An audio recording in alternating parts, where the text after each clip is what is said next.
Hello everyone, welcome to the MOOC lecture series, an initiative taken by LG Institute of Pharmacy. Myself, Tosha Pandya, Assistant Professor, Department of Pharmaceutical Technology. Today we will be talking about solubility of liquids and liquids. So let's begin with the session. So why this solubility of liquids and liquids important? Because most of our pharmaceutical formulations like syrups, okay, liquid dosage forms, elixirs are a solution of liquids and liquids. So normally the preparation of pharmaceutical solutions involve mixing of two or more liquids, may it be alcohol and water to form hydroalcoholic solutions, volatile oils and water to form aromatic waters, and volatile oils and alcohol to form spirits and elixirs. So it is important to study the solubility of liquids and liquids. So normally the liquid and liquid systems can be divided into two categories. Number one is completely miscible liquids like the alcohol and water. These are polar and polar solvents, or it may be benzene and carbon tetrachloride like non-polar and non-polar solvents.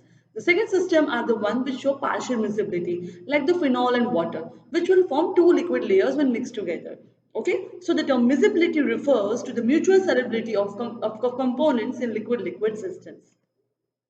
First, we'll talk about the miscible liquids. So, the miscible liquids are the one in which the adhesive forces between different molecules AB are greater than the cohesive forces AA or BB. Okay, so the polar and semipolar solvents such as water and alcohol, glycerin and alcohol and acetone are said to be completely miscible because they mix in all proportions. Okay, the non-polar solvents such as the benzene and carbon tetrachloride are also completely miscible. So, it is the phenomena of like dissolves like. So the miscible liquids are soluble in all proportions, example water and ethanol. Now where does miscible liquids find applications? They find application of aerosol products and liquid dosage form, and also in the distillation process where more volatile solute is separated from the non-volatile one. In the miscible liquids also we have two types of solutions, the ideal solutions and the non-ideal solutions. So first of all, what are ideal solutions? So the ideal solutions are the one in which there is no change in the properties of its components other than the dilution when they are mixed together. Okay, so when two liquids are mixed in different proportion, only their total volume will change based on the individual liquids volumes. Otherwise, there will be no change in other properties. There will be no heat evolved or absorbed during the process. There will be no shrinkage or expansion in the liquids. So the final volume will be an additive property of the individual components. Okay, example methanol water, benzene, toluene, they have similar properties and therefore they have attractive forces which are uniform. So main property of the ideal solutions is that they follow the Raoult's law, okay, which is characterized by the vapor pressure of the liquids. So the Raoult's law states that the partial vapor pressure of each volatile constituent will be equal to the vapor pressure of the pure constituents multiplied by its mole fraction present in the solution at a given temperature. Okay, so here the temperature should be constant.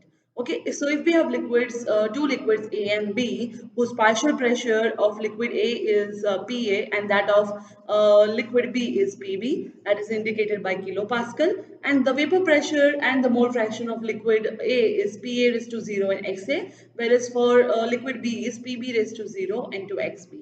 So Raoult's law states that the PA will be equal to PA raised to 0 XA and PB will be equal to PB raised to 0 XB. Now the non-ideal solutions. So in reality, nothing is ideal and therefore non-ideal solutions are also referred to as the real solutions. Now these solutions do not follow Raoult's law. They show some deviation from the Raoult's law due to the solute-solute or the solute-solvent or the solvent-solvent interactions. Okay, so your PA will not be equal to PA raised to 0 XA. There will be one more term alpha which will be the activity coefficient of components A and B. Okay, so it will show the deviation from the ideality ratio which is 1. So the interaction of the two liquids may lead to either lowering or either rise of the vapor pressure.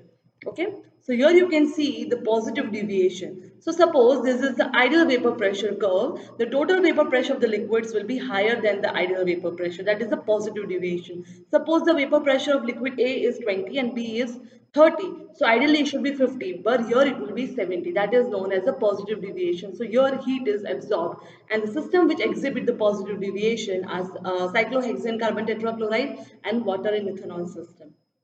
The next systems are the ones which exhibit negative deviation. So here you can see if this is the ideal vapor pressure curve, the vapor pressure curve of this type of system will be below it. So if the sum is 20 plus 30 is 50, here it will be 30. That is known as a negative deviation in which the heat will be evolved during the process. Okay, the example of the system which exhibit this type of behavior is the chloroform acetone or nitric acid and water. So I hope you are clear with this type of system, the miscible liquids, the ideal and the non-ideal or real solutions. Thank you all. Please do like, share, and subscribe our YouTube channel Pharma Ignite, and do not forget to press the bell icon to get the regular notifications so that you do not miss out any of the topics in this chapter.